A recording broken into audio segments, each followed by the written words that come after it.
Hello, everybody. Welcome to another Arcstone Happy Hour. We love that you're here, and we love that we got awesome panelists to join us here to explore harmony. So a little bit quick before we get into our discussion. Hello, everybody.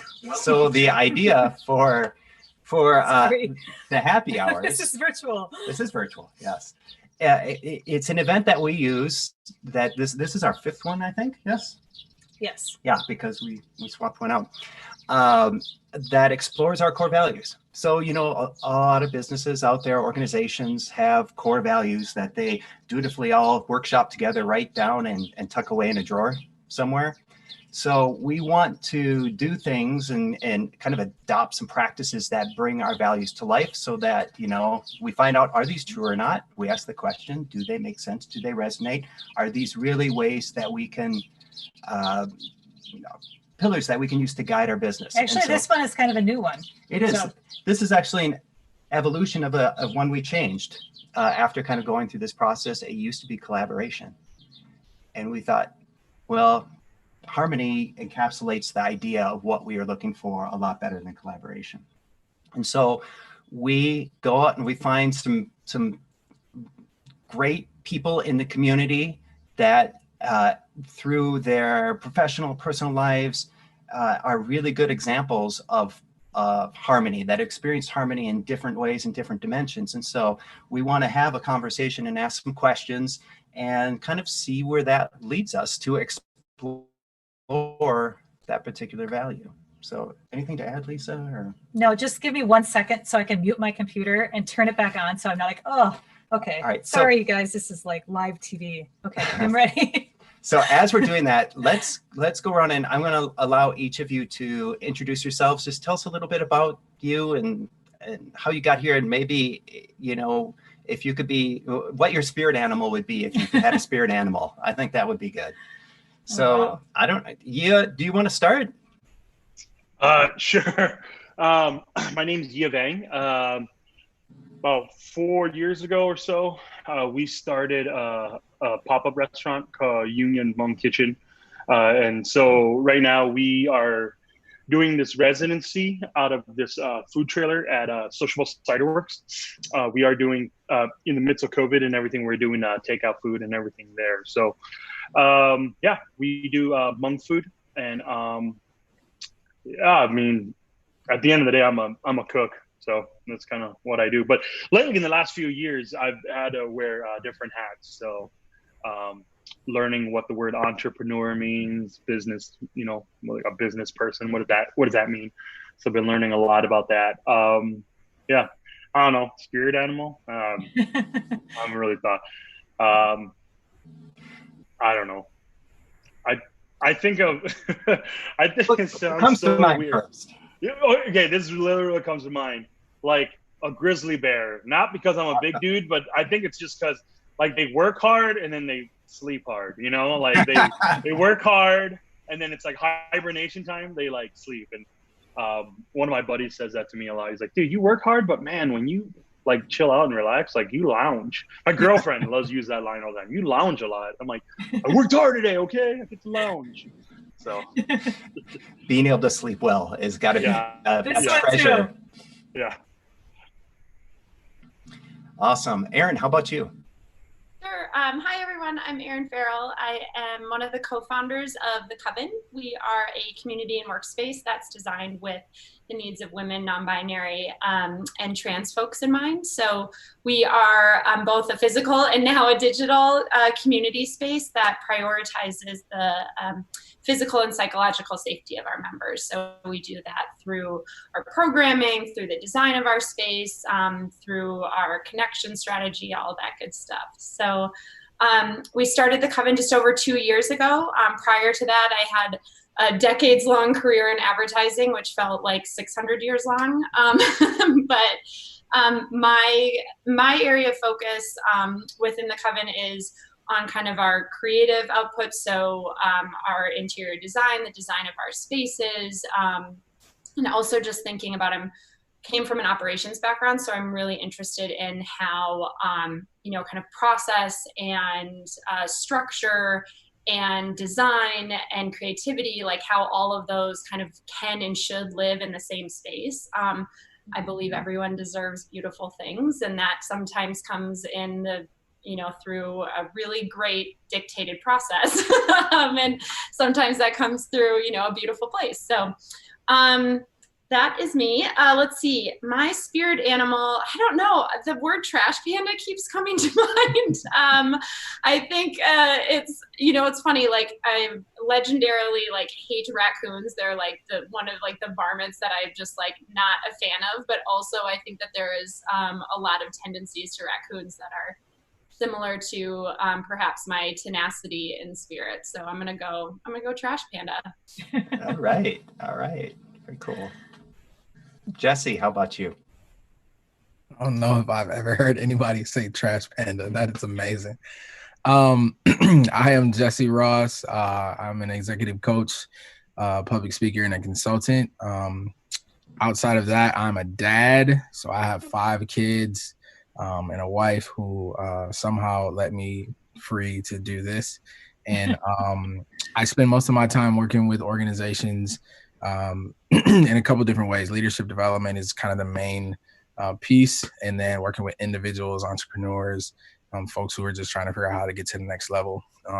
So that is me. I don't know if anybody's ever asked me what my spirit animal is. The most immediate thing came to mind was a Black Panther. I don't know if that's just because I'm Black, because I have on black, or what, but that's what I would say. Awesome. All right. Very cool. So as we dive into the discussion around harmony, maybe just kind of frame it up real quickly about idea of harmony, just in general. What kind of comes to mind when you think of that as a value or a concept that, a group of people or organization might have? Is there any kind of thing that comes to mind when you consider the idea of harmony? And anyone who wants to go first can raise their hand. Yeah, you got it. Oh, yeah. Well, I kind of, when I think of harmony, I think of what it's not. First, when you think of harmony, everyone always thinks of this, there's this stream, everyone's sitting outside, we're all playing, some kind of string instrument, and everyone's, singing together and everything's happy. I guess that's not what I think of when I think of harmony. I think of harmony as something that we work towards. In working towards harmony, there's always going to be disruption, and being okay with those disruption and getting working through disruption works towards harmony. So I don't I use things that I know. So it's the restaurant world. There's this beautiful moment. If you're working in a busy restaurant, especially back of the house, especially in the kitchen where you're cooking, there's this beautiful moment where you watch, when everyone, I think, here's what I tell people have their idea of how the restaurant world works, and people have their, I think there's a lot of reality TV shows out there, right? Where people think that when you're cooking, it's just this magical, blah, blah, blah. It's not, it's controlled chaos. That's what it is. But every line cook that that has worked for us, I've told them, I'm like, this little area where you're in charge of, that's your world. And the better you control that area, then the better the whole kitchen is controlled. And so there's this beautiful moment when you're watching, what I love doing, stepping back and watch my cooks cook, and they're moving, their movement is very smooth. They're not bumping into each other, especially when you work in very close quarters, where you can just kind of move around each other. And to get there, there's been a lot of, there's a lot of bumping into each other at first to get there. So I that's when I think of harmony. I think of it's a work in progress. You're working towards harmony, and while you're working towards harmony, there are or is going to be some bumpy roads, and be okay with those bumpy roads. Because I think that everyone thinks that, well, when we work towards harmony, everyone should be happy. Everyone's in agreement. No, we're all created differently. We all have different opinions. We all have different ideologies. We all have different ideas. But to know that we're working towards one goal, which is harmony, I think that gives us that end goal to think about. Erinn, I see you nodding like you're agreeing to that. Yeah, sorry, I'm muting myself.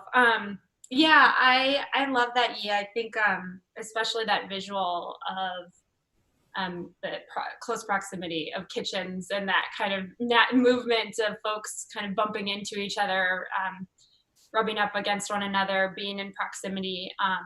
You know, when I'm a really like I'm a very literal thinker, so and words and language are something that I think I've come to appreciate the power of the older I've gotten. And so when I hear harmony, or when I think of the word harmony, it kind of brought into what the definition is and what it signifies. And I think what I think about is the hard work that goes into that. Like that, I loved how you said like it's just always a work in progress. I think it might be easy to hear a word like harmony and imagine it's just this like magical thing that like all happens at once, just like, oh, we like all accidentally became just like, you know, experts in this area and learned how to come together and work really well. And the reality is it's like all of that time and the work and the progress in trying to just achieve a semblance of it, not necessarily harmony forever. It's just, what does this feel like in this moment? And so that's really striking with me. What Ia said is just that, yeah, that work in progress nature of harmony, I think is what sticks. It's not like an end goal. It's an active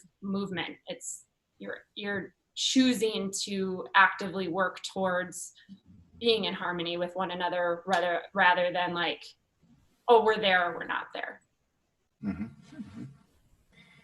Yeah, it's interesting that there's a greater goal there. And one thing that stood out with what you said, you had the individual mastery of your space too. So there's that individual kind of component that contributes to this greater good. Jesse, any thoughts about harmony as a concept in general before we dive into other meatier stuff?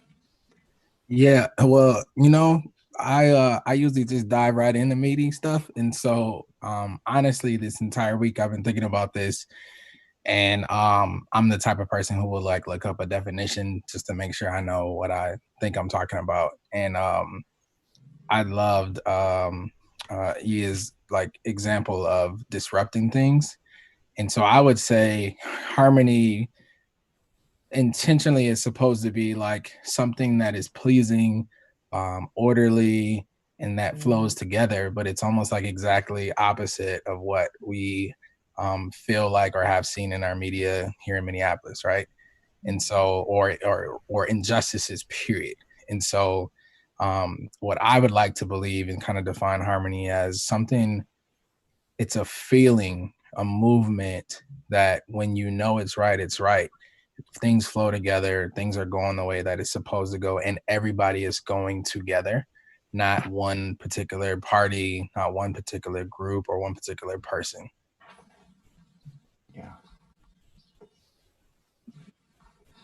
I totally agree with that feeling, that flow. Well, it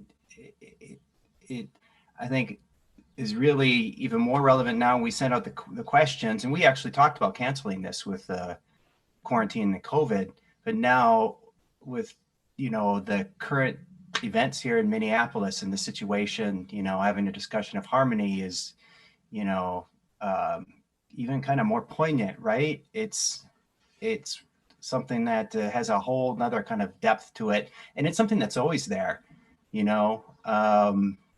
But we have these events that bring it to the highlight, and you know, how do we work together to resolve this in light of current events?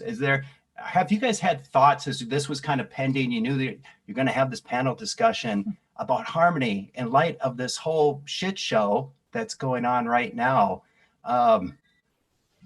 How could we engage? How could our community engage to hold that out there, this greater goal, this idea of harmony and working together to move things forward? Open to any thoughts. It's a big question, I know, but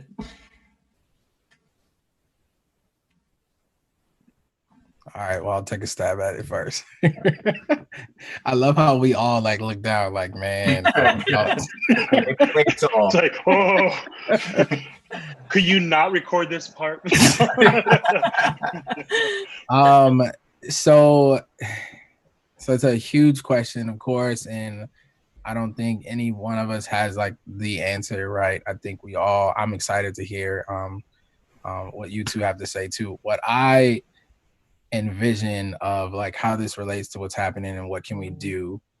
There's so many different parts, right? So I think we live in a world, a society that has been built on the backs of other people, and it's been built on historical white supremacy that has not been addressed, like just flat out. There have been laws and things that have created barriers for people to continue to grow, continue to excel, continue to be paid well, to live in the neighborhoods that they want to live in, to get the education that they want to get in, opportunities, all of, run down the list. And people have been tired for a really long time. And now I think what we see is the evolution of what comes when you're tired, right? And so I'm a parent, and I think about often when I am tired, my fuse is very short with my kids, very, very short. And the responses are 9 times out of 10 not the best responses. The responses are always quick, they're short, they're sharp. And I'm not the best parent, and I'm usually not the parent that I want to be when I'm tired.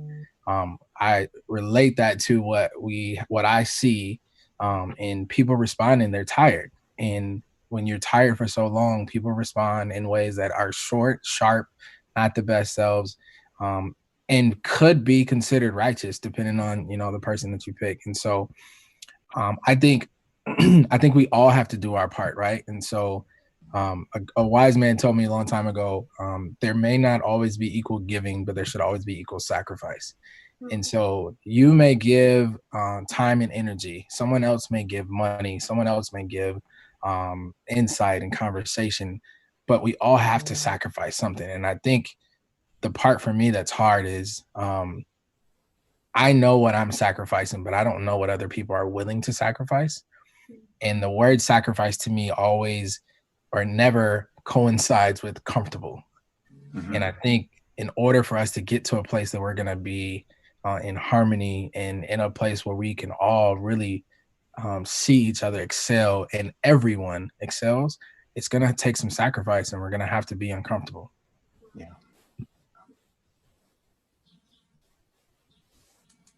Jesse, I totally agree with everything you said there.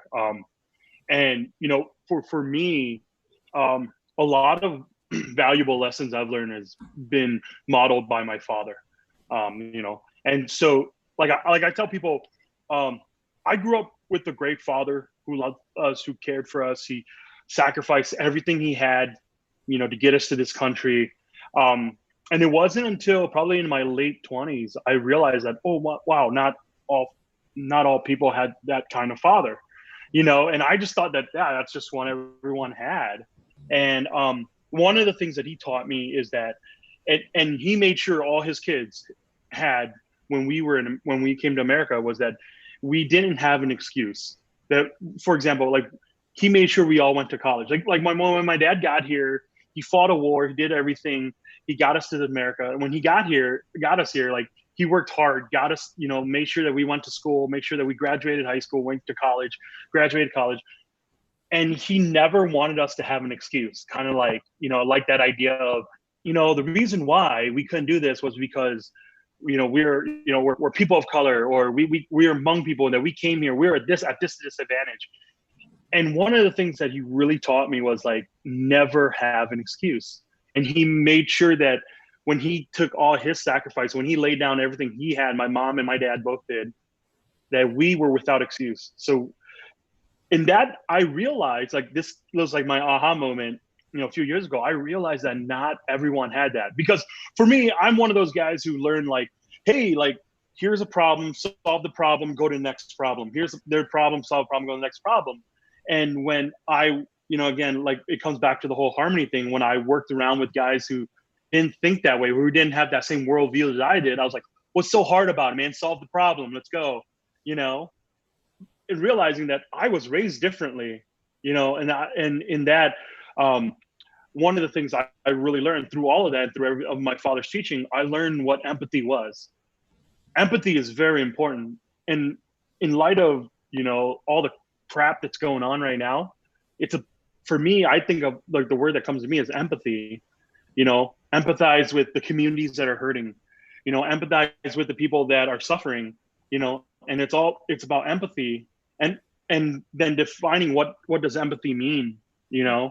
It means if I put myself in their shoes, how would I feel, Mm-hmm. you know, or how does that relate, you know, to get outside of my own mindset and to really say, hey, how does it feel to be that person?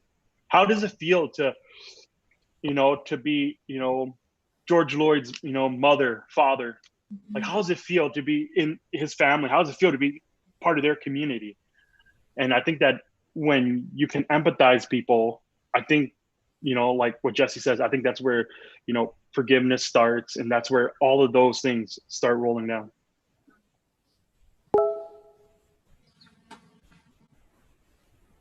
Hey, Erinn, you're I know.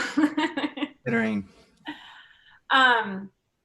I just want to name, I'm just so appreciative to share this space with Jesse and Nia. I'm honored to hold this space with them. You know, I am a white woman who is less than a month away from turning 40 years old. I grew up here in Minnesota.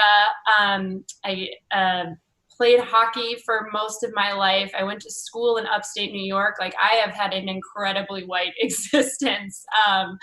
And it has, I think my learning has come on really so late. And I look at my life, it's these last dozen years or so. And I share all that because I think it's important, at least for me, it's important to name like that's my lived experience. When I think about, there's so much that both of these gentlemen said that resonates. And there's this element to me that it keeps kind of bubbling up of like, harmony is an element, like to achieve that or to be in hopes of achieving it is truly, it's honoring each element that makes up, you know, like all of the elements that make it up together. And honoring to me is something that, like, I love you, what you're saying about empathy. Yes, like it's empathy in the moment. And then it's that recognition and that honoring of that empathy, like the tale, the history of that empathy, like how deep and long that has to go before that moment that we're in, and, you know, that we're in together, whether it's right now or in the kitchen or wherever that might be. All of those kind of like accumulation of experiences that if you are really honoring that person, that community, being a part of that community, that you're doing the work to understand that lived experience up until now. And so I think, again, it's a lot. I'm assuming we can swear here, right? Okay, great. I have a terrible mom. But like, it's a lot of fucking work. Like, it's a lot of fucking work to honor all of those elements.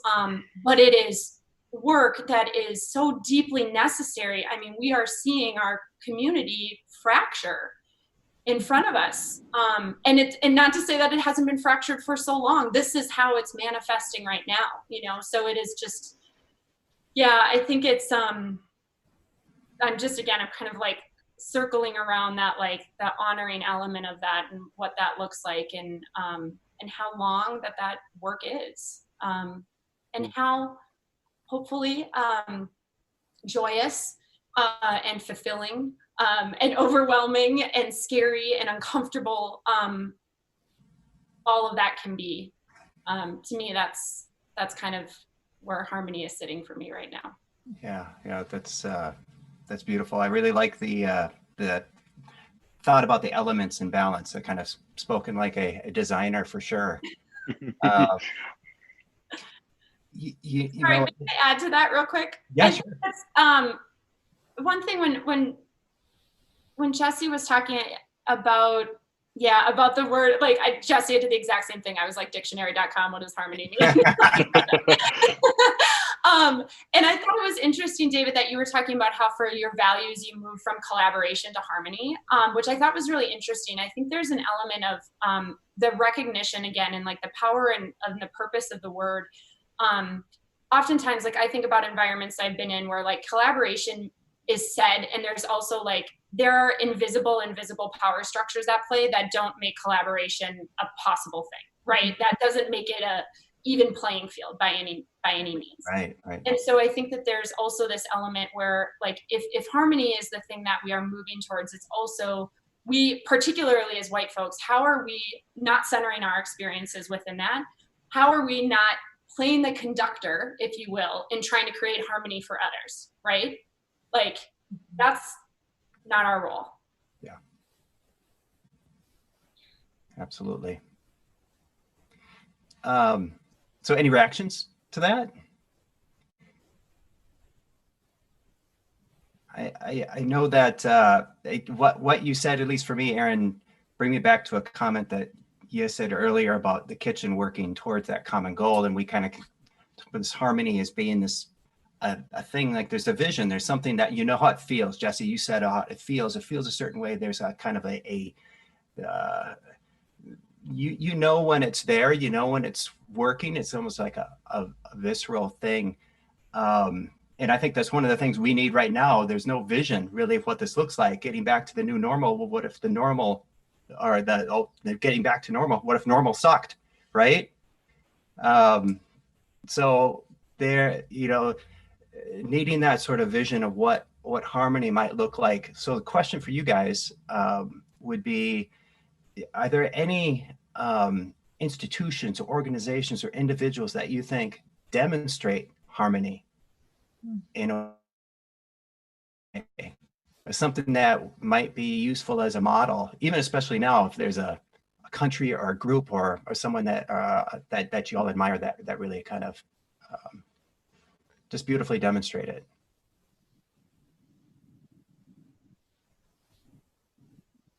Yeah, that's a thinker. They seem to be thinking. It's okay. Take your time. I can riff. Lisa, any questions on YouTube?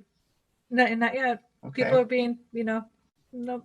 All right. So if anyone's watching this, if you want to shoot us a questions question in the chat. Ask us a question in the chat. Yeah, I'm watching. We'll relay it on through. Lisa's watching. That's why she's here. She's like, well, do I need to go on camera? But yes, you need to go on camera.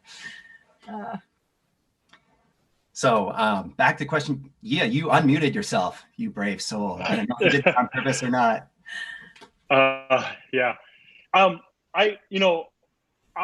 not trying to be like self-promoting or anything, but there's a recent group that just started probably, I don't know, a month ago, and it's called TCRC, Twin Cities Restaurant Coalition. Oh, yeah. It's a group that I joined up with, and basically it's just a group of restaurant operators, restaurant people, chefs, and we kind of just got together and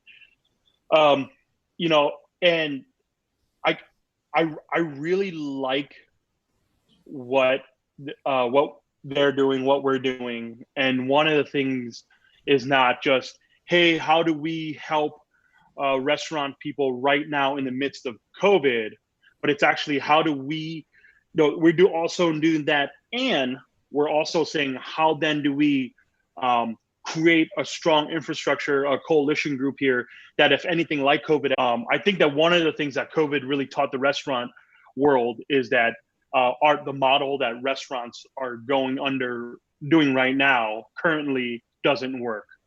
That when you have a whole group of a big business or a big group, business, restaurant business, and we're barely holding on to that margin, like literally it takes a sneeze, and then the whole thing's broken. And so TCRC, Twin Cities Restaurant Coalition, has been kind of, working with city officials, working with, the governor, working with the mayor, and just doing all these different things.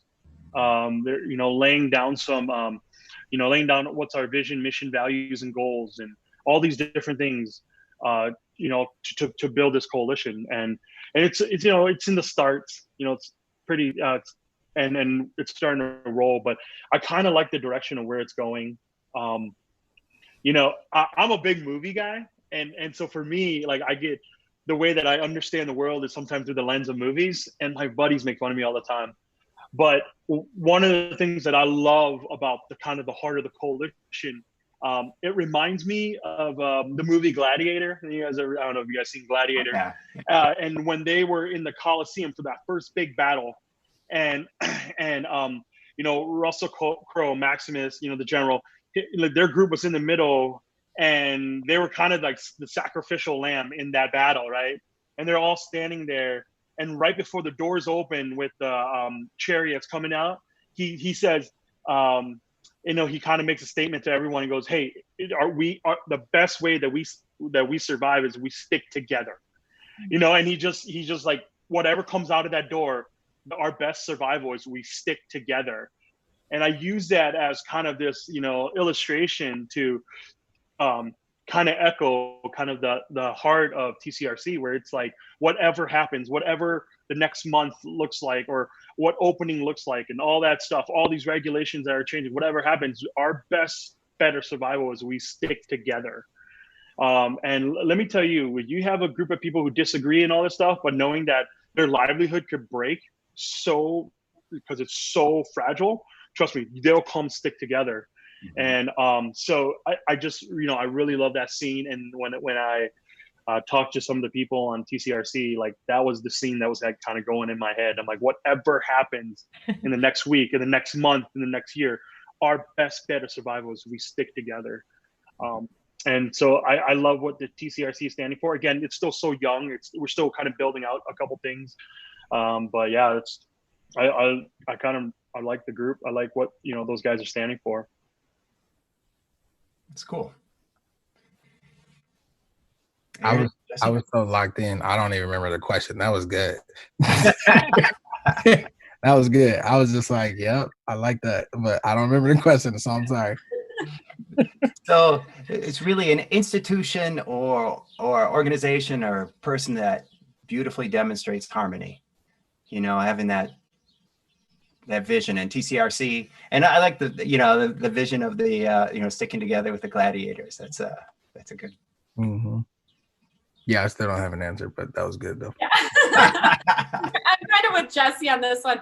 I do like especially, I love that example of TCRC. It's also like that concept of like community is suddenly bigger, right? Like, this isn't just about going through using COVID as the touch point here, right? Like, going through this terrible time. Like, who are you in community with, right? Like, who is like expanding the idea of like what is your neighborhood? What is your industry? All of those things, right? So I love with TCRC what you're saying. Like, this is not just about like, okay, food truck restaurant owners or St. Paul restaurant owners or whatever, like that expansion of it.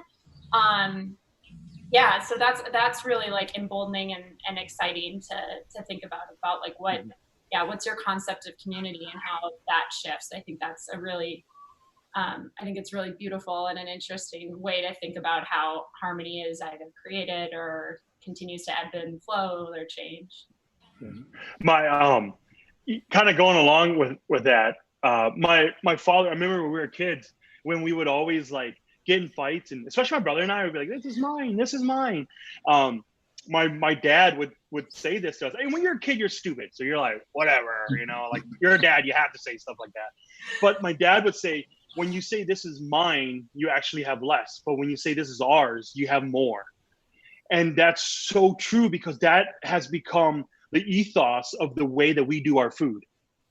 The way that we do our food, and again, like the restaurant we're trying to build out right now, the brick and mortar restaurant we're building out right now, like I tell people, it's a love letter to my mom and dad. That's what the heart of the restaurant is. And it's an echo of their legacy.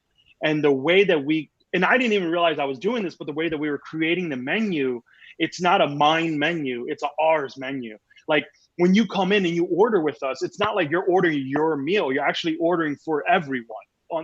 everyone at the table. So, because the idea of ordering food, again, this is from the food world, so if you guys get bored, let me know. But in the food world, it's very Eurocentric, right? So it's like you get your dish. It's like you get your protein, and you got your your potatoes, and you got your sauce on this, and then it's like when you go out to eat in some of these restaurants, or when you did go out to eat in some of these restaurants, it was like, this is my dish. And then when you ask somebody like, hey, can I try that? They cut you a little piece off, right? Or if they're that nice, whatever. But the way that we created the menu in the restaurant that we're building out is it's like you pick and choose, and what you're actually pick and choose, you're building a dinner for the table. And some people call that family style. We just call that dinner, because that's the way we know how to eat. Instead of saying this is my dish or this is my plate, it's ours. So whoever takes from it, the joy is that we are all partaking in it, not because I got it, it's because we have it, and then we actually have more. And I learned this in college, because like when in college, when you cook for a bunch of dudes in college, everyone's like, okay, there's 4 of us, there's 5 pieces of meat, how are we gonna split that last piece? And for me, I was like, I don't care how we speak. Like, what I care about is that we got to sit down and eat together. So if somebody gets one more piece, it's not the end of the world, and with that, like, I really learned that the reason why my heart draws towards that a lot more than the whole mind kind of mentality is because it's been implanted in me by my father in the lessons he's taught me, where I saw that in our home, when people would come over to eat or to do whatever, my parents were so generous, not because they wanted to be known as the generous people, but their joy came in the fact that we can all come together, not because they were giving all things out. It was, we can all come together and share together. Mm-hmm. And I think of that is when I think of different people or different organizations, that what they're doing, to work towards harmony. When I'm thinking of that, I'm looking at organizations that are thinking of the ours mentality and not the mine mentality. And those are the organizations where I say, when they email us, when they said, hey, we want you to be a part of this, I'm like, I'm down. Like, this is a no-brainer. Yes. Open Arms, is an organization that we help out with. I love their philosophy. I love what they're about. So it's a no-brainer. It's a, hey, do you want to partake in this? Yep. No Kid Hungry. That's another organization too. Where they're like, hey, can we auction off one of your dinners? Heck yeah. Like, let me know. Like, let me know where I need to be. The Good Acre, and what they're doing over there. I mean, I'm totally down. They don't even really have to ask, and so Urban Roots, there's another group there too, where I'm just like, let us know where you need us to be. You want us to be a part of something? That's awesome. And so these are some of the organizations I look at, and I really see what they're doing, how they gel along with our kind of vision, our mission, our values, and our goals of what we're doing within our restaurant. And that grouping, that connection, not being 1 + 1 + 1 is 3. It's a multiplier, right? That's like 9 or 20 or, Mm-hmm. Yeah, that's a really good lesson for harmony for sure. We have some questions. I don't want to hop in before, while people are still. No, go ahead. Hop in. What do you think? Is there one that you like? I think they're all great. So just ask them all. Go ahead. Yeah. I'm just monitoring. Okay. Let's do it. Okay, let's see. So thanks, Samantha, for the questions, and Ilya. Okay, so great timeline. Yeah, this is a question from Samantha. And when sticking together, how do we honor people's differences and set up a system that helps individuals thrive and their uniqueness and cultural differences while simultaneously harmonizing? So a system that helps individuals thrive in their uniqueness and cultural differences while coming together, while harmonizing. So how do we set up that system? That's a tough question. Mm-hmm. Yeah. Erinn, you got that one? Oh, but Erinn got it. Yeah. Down and to the right. Yeah. Oh God, no, of course I don't have that question. I'm going to key off of something, Ia, that you said that resonated with me when you were talking about how restaurants, right, like we were built off of this like Euro tradition of what a plate looks like, right? So I think about Trisha Hearing, who is she owns what's the word I'm looking for? An art space here, and she's a curator. And she shared a similar story about one time when she was traveling and how she was looking at art through what she realized was this like Eurocentric lens, and kind of determining like having this like gut reaction of like, this is good or this is bad.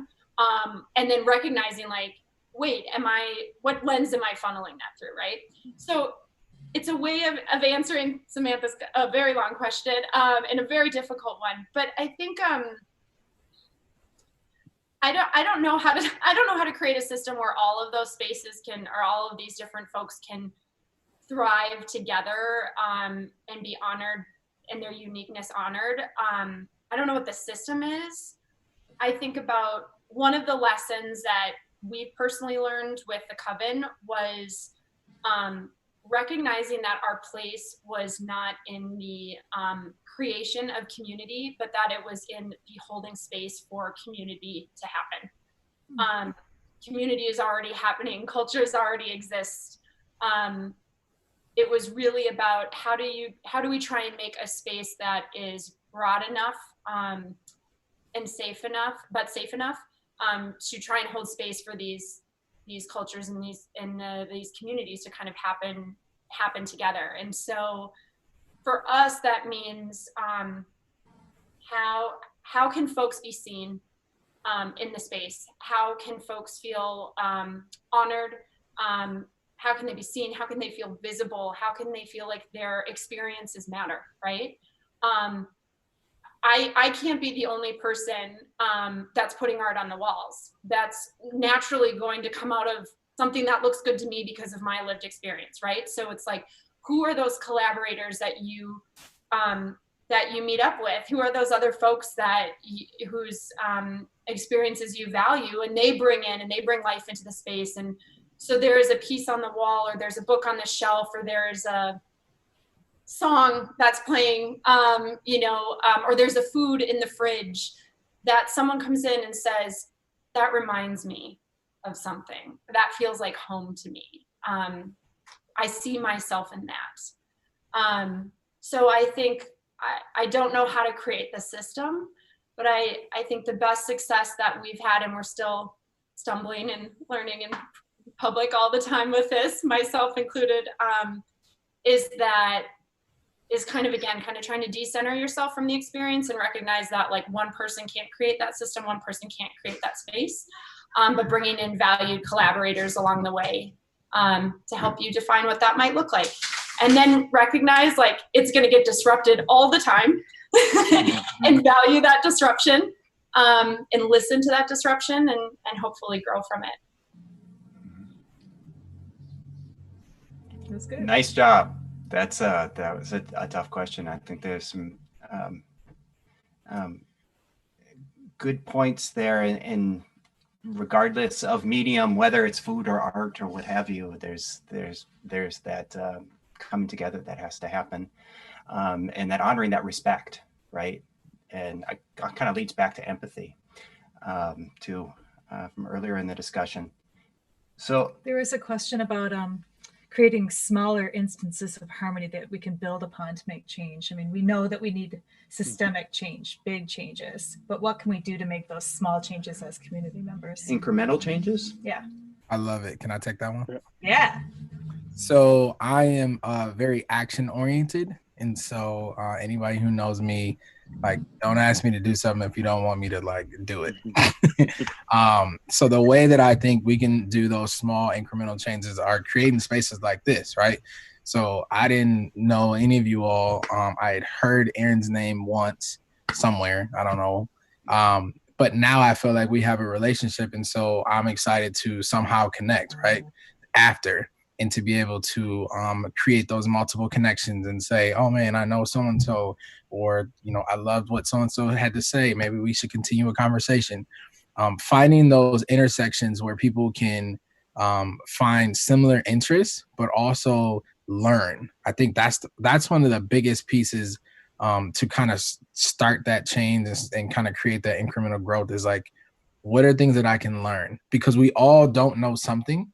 And the moment that we admit that we know everything is when we really don't know anything. And so I think we can learn from each other or just one small step. So if it's a conversation, if it's education, if it's asking a question, my friends and community tease me all the time because I always have a million questions because my dad used to tell me, like, don't assume. Stop assuming that you know everything and you know what that'll make you look like. And so because I don't like to assume, I want to ask questions. And sometimes they are repetitive or they seem, not necessarily like inappropriate or intrusive, but it's like I genuinely want to know where people are coming from or why they believe what they believe. I kind of go by this model of like understanding yourself first. So like who you are, where you come from, what you like, what you don't like. Second is understand others, who they are, where they come from, what they like, what they don't like. And once you understand others, then understand yourself, then we can make the adjustments and adapt. So if I know you don't eat dairy and I invite you over for dinner and I have a ton of dairy stuff, like, oh, dang, I just messed up. But the next time, if I invite you over and I have a bunch of dairy stuff, like, that's like, come on now, you're just being rude. And so I think about that all the time is that's the discovery that I think slowly gets us. So the more you like go just a little bit further and you say, man, okay, that was cool. That was a good experience. Or you say, you know what? I don't want to do that experience again. I'm gonna go a different way. Yeah.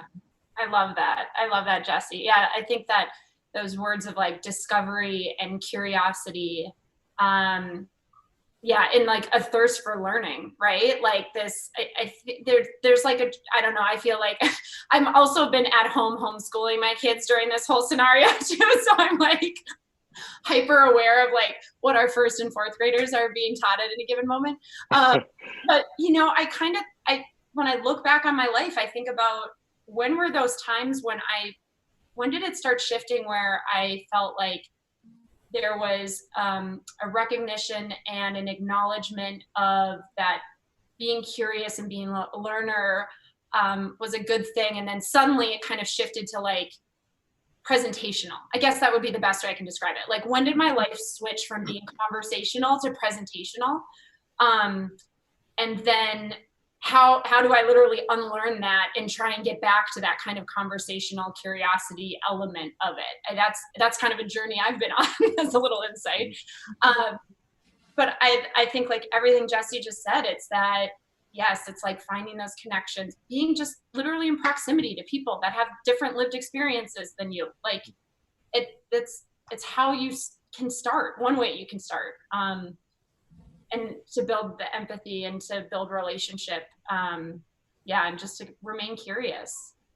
Yeah. We have another question for. Sorry. Okay. I just want to add one thing to that. I'm not going to use his name or whatever. It's one of my buddies in college.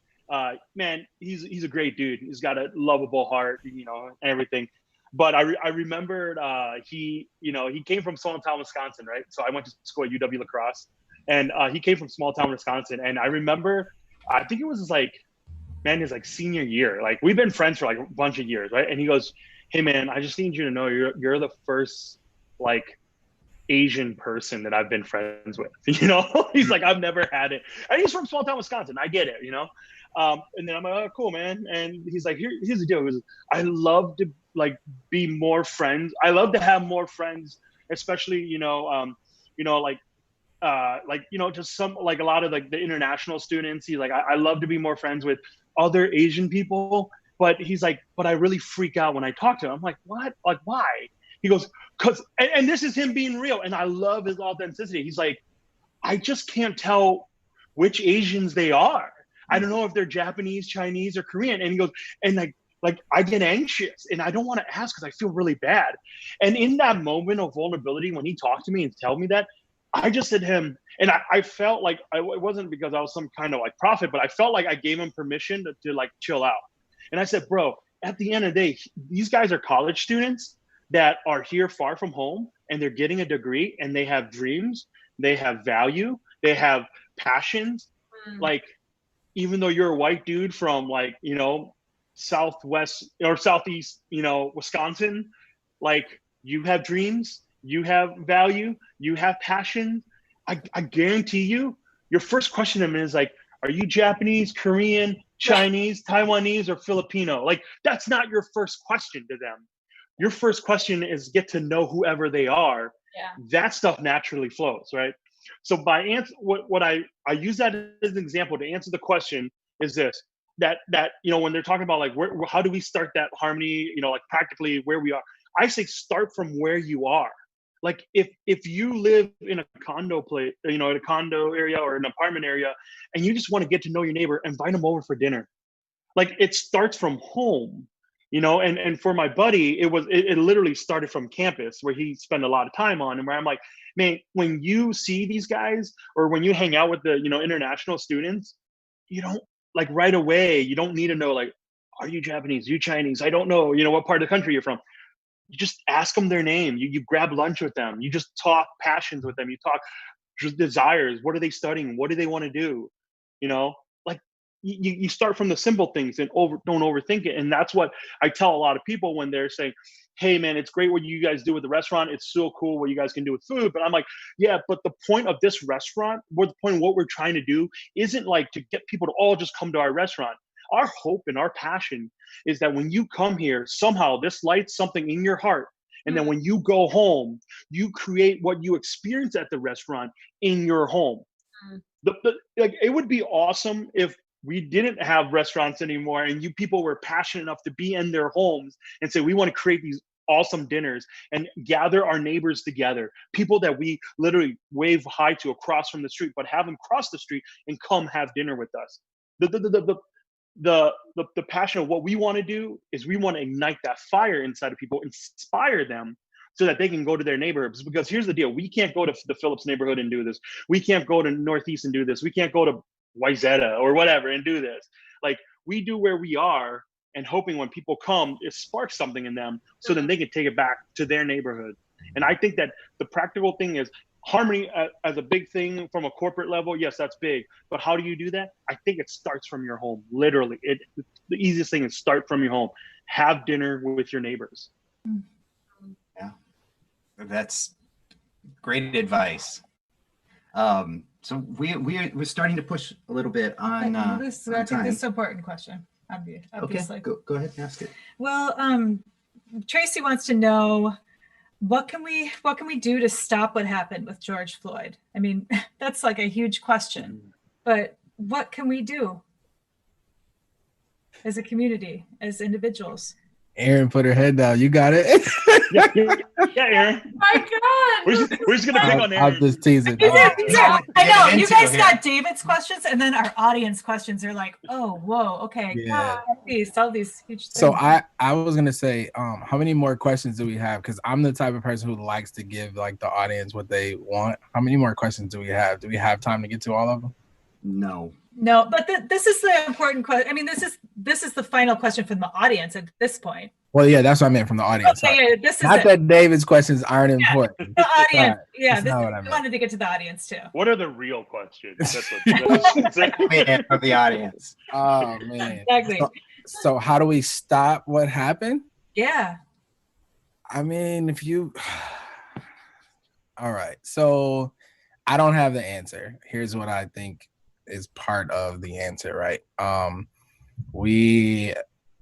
So people can go and say, you know, we need to disband the police or defund the police. There's all different types of trainings and things that could happen. I think all of those things are good and should, you know, to some degree happen.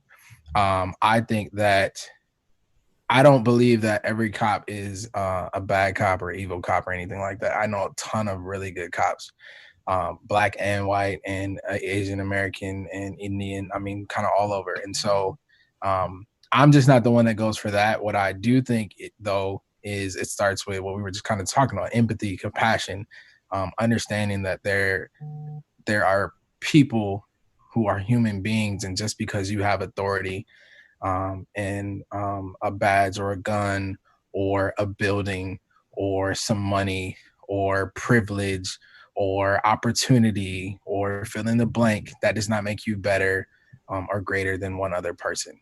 And so I think that I see what happened to George Floyd happen, unfortunately, in my lifetime a lot.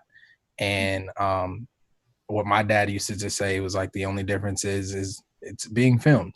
And so I think that what we can do individually is we can call our district attorney, right? We can call our mayor, we can call our police chief, who I think our police chief is an amazing police chief because he's the first police chief to ever fire officers immediately. So I just want to make sure that I say that. But I also think we can have those conversations amongst each other. So like what you was just saying is take the good experiences that you have had and have them in your home. My first question while you were saying that was like, man, what that's so Minnesotan is like, we don't want to invite people into our home. We want to meet at a coffee shop, right? We want to meet somewhere else. And I think inviting someone into your home is so personal, and that's what we need. We need to make it personal. And so you may not identify with George Floyd's experiences, but you may have someone who's connected to someone who's connected to someone who has had an experience just like that. Mm-hmm. And you make it personal. There was if I could find it, I don't know if I can find it quick enough, but there was a tweet or post that said something to the effect of like, I keep hearing conversations about what I'm going to talk to, like how, oh, here it goes. It says, it's just, I'm so sick and tired of the sensational question to Black parents. What will you tell your Black son to protect them from dying?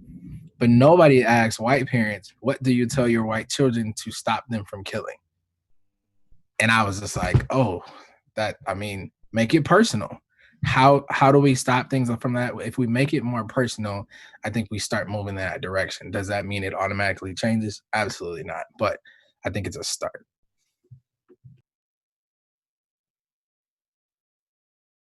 Yeah, Jesse, I completely agree 100% what you said.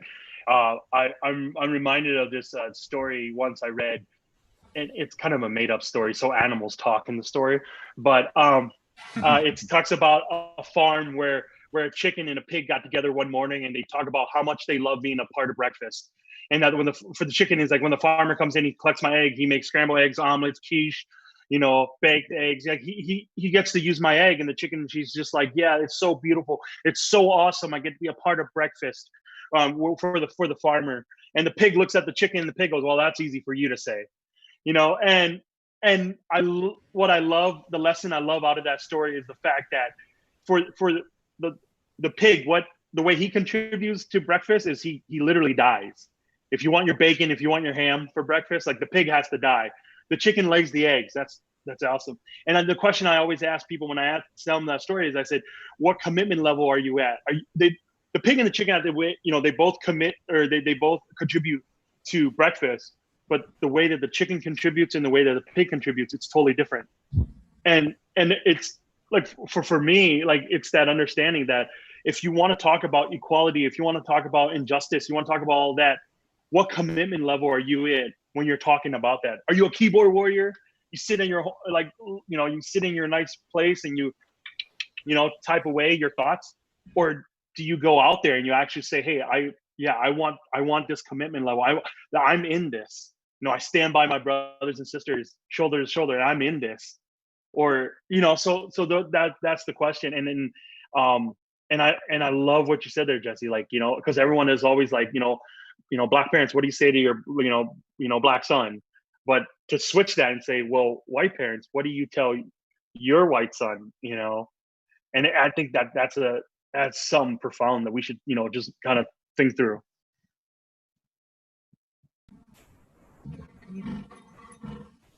Erinn, you gotta come off mute. There is nothing I can add to that. It was your perfection. Thank you both. Thank you both for sharing. So we are pretty much at time here. Do we have time? Do you guys have time for like one more question? We go a little over? All right. Thumbs up. Okay. Cool. Do we have any burning questions from here? Because if not, then there was one about kind of follow up about making sacrifices discussed earlier. Are there sacrifices that we could make to facilitate that change? Can I take that question and ask Erinn a different question? So Erinn, I mean, and this is, I think it's important too, because I love how you started. Like, for you, and I know you have kids, and so I think as a mom, I think it's different. Like for me, coming as a dad, as definitely as a mom, like what are the sacrifices that you either decide to expose your kids to, or tell them, or share, like the stories you share with them that will hopefully like help shape their worldview a little bit different than maybe how you grew up? Yeah, thanks for asking that, Jesse. Yeah, it's very raw today. I mean, for sure. Today was like a day where like we chose to close the coven today, in terms of like, we were like, we need to create space for ourselves. The distance learning plan today went way out the window. Because I was appreciating, Jesse, what you were saying earlier about like when you're tired as a parent, you know, like you're just on that 9. And I have to tell you, this morning I was just like quipping at my kids, and I had to like take a moment, and I just broke down, and I sat down with them and I said, this is why I'm feeling this way today. Like I'm not angry at you. I'm really angry at where we are, and this is what happened. And so my kids are 6 and 9. I think the sacrifice, and I hate to even, honestly, I really hate to even say sacrifice. We are privileged folks here, but I would say the thing I'm much more intentional about is sacrificing their level of comfort, my level of comfort as a parent, sacrificing that moment of I can let my kids live in a bubble because it doesn't impact them in the same way. Mm-hmm. And I think that's been just an intentional thing that my husband and I have chosen to do, to say, like, we are going to be as honest as we can. You know, we have folks who, I have a family member who is a police sergeant who is, you know, he works in a neighboring suburb, and he called me today. He's like, I'm getting called in for this, and I'm seeing what you're posting, and I want you to know that I hear you and I agree with you and I empathize, and I'm also now being called to the front lines, you know? And so there's this element of, I guess, yeah, it's just sacrificing that, that comfort, the ability to ignore it, and rather just lean into it. And so we read some books today that I thought were helpful. We said the names of the folks of color who, not just in this past week, but in this past month, whose lives have been taken. We have talked about our relationship to police and power and what that means. And yeah, and so I don't know, it's hard as any parent. You know, you're rarely ready to ask the questions that come back at you, but I've definitely sacrificed my folks or my kids thinking I know everything. That's for sure. They are very comfortable with watching me be uncomfortable and being kind of torn apart by it. But I don't know. It most certainly doesn't feel like enough, but it feels like a start in some ways. So. Thank you for that. Yeah, thank you for that answer. I think that's a good place for us to stop. Wait, didn't Jesse want to answer one more? Jesse, we're going to add to that? No, I don't. I felt like myself and Yia talked a lot the last 2 times, so I wanted to make sure that Erinn got one in. Yeah, that's awesome. Boy, I really appreciate your openness and answers and creative responses to really hard questions, and being willing to take this time. And you know, these conversations are fuel for us at Arcstone, and hopefully for the broader community. And I'm inspired by it, and I know it fills me up. And Lisa, you're agreeing. So yeah, definitely. Yeah. I mean, coming into this, like we said, we were, you know, should we even have this, you know, like a month ago, and then a couple of days ago, should we really have this? It's just, it's needed. And thank you so much for this discussion. And Good.